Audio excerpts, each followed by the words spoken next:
Hello, story creators. Welcome back to my story journey. It's so good to have you guys here again. I hope you've all enjoyed the story which I've shared with you last time. Don't worry if you've missed it. You can always check it out again at this link right here. Today, we will be doing some actual writing. Specifically, I hope to share with you on the following topics. Firstly, a good story plot. Secondly, effective endings. Are you ready? Let's get started. Before I go into what makes a good plot, let's first talk about roller coasters. Who likes going on roller coaster rides? I do. I believe most people will agree that roller coasters are exciting. But have you ever considered what makes roller coasters exciting? Most roller coasters consist of a number of peaks and valleys, with twists and loops thrown in to make the ride more exciting. I have here a simplified diagram of a roller coaster, which is not dissimilar from how a good story plot should look like.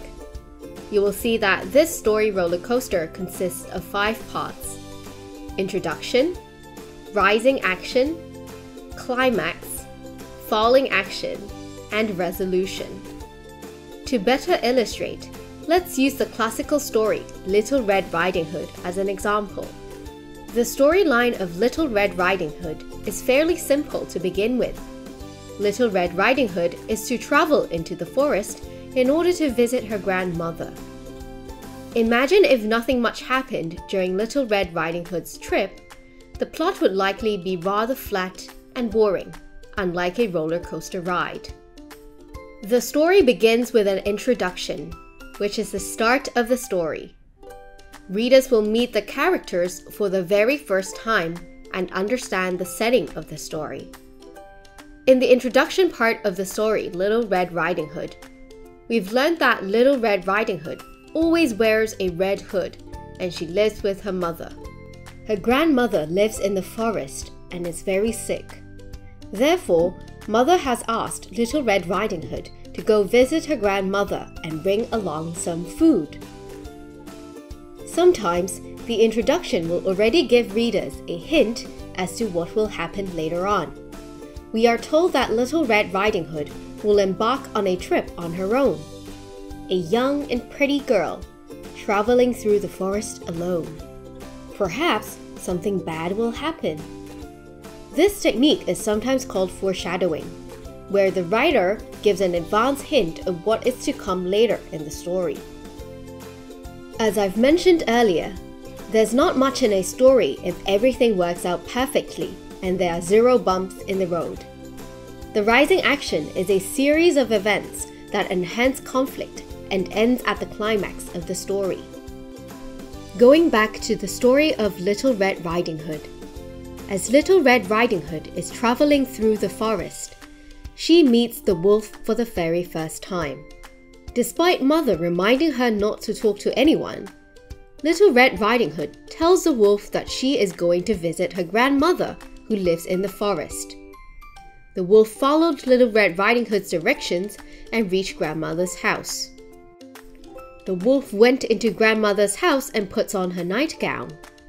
The rising action gets readers engaged and invested in the story. Now, you would be very eager to find out what happens to Little Red Riding Hood as she arrives at grandmother's house. The rising action would eventually lead to the climax, the highest point of the roller coaster, and also the most exciting part of the story.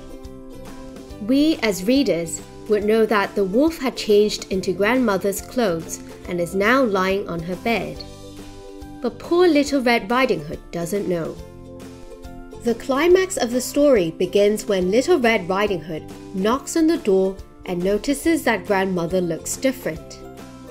At the highest point, Little Red Riding Hood notices the wolf's teeth and realizes that it was in fact the wolf lying in her grandmother's bed. And just as what goes up must eventually come down. In the falling action, we see things starting to wind down. Little Red Riding Hood screams, and her scream is heard by the woodcutter. The woodcutter runs to her grandmother's house and saves Little Red Riding Hood by hitting the wolf in its head. Finally, we come to the resolution of the story, i.e., the ending. In the story of Little Red Riding Hood, we know that the woodcutter comes in time to save both Grandmother and Little Red Riding Hood. In the end, the three of them sat in the house and enjoyed some nice cakes together. This is a classic example of a good ending, in which the main characters lived happily ever after, and the big bad wolf is no longer in sight. However, not all stories have to have a good ending. Bad endings are sometimes useful in bringing out the message of the story. Can you think of another classical story which has a bad ending? The one which comes to my mind is The Boy Who Cried Wolf. Do you still recall what happened in the end of the story when the real wolf appeared? The young shepherd cried, "Wolf! Wolf!" but no one came. Eventually, the wolf ate all the sheep. It is because of this so-called bad ending that the writer is able to convey the intended message, which is to be honest and don't tell lies. Speaking of endings, another tip for you is to always ensure the completeness of the story and avoid weak endings. It is common to see stories which end abruptly, probably because the writer grew tired of writing and just wanted to finish as soon as possible. I believe most of you have either read or watched the Harry Potter series. Imagine if at the end of the series, we are told that Harry Potter suddenly wakes up and realizes that all has happened was only just a dream. How would you feel? Pretty disappointed, right? So whenever you want to write something similar next time, be sure to think twice, as a good ending is what makes people remember your story. By now, I hope you've all gained some insights as to how you can better and more effectively structure your story, building up step by step to the climax and gradually resolving the conflict.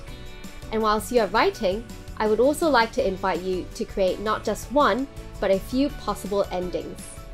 You can try to experiment with how the different endings would change the overall tone and message of your story. You can also share your ideas with your friends and families and see what they think about it. So that's all for today. I'll see you next time. Bye!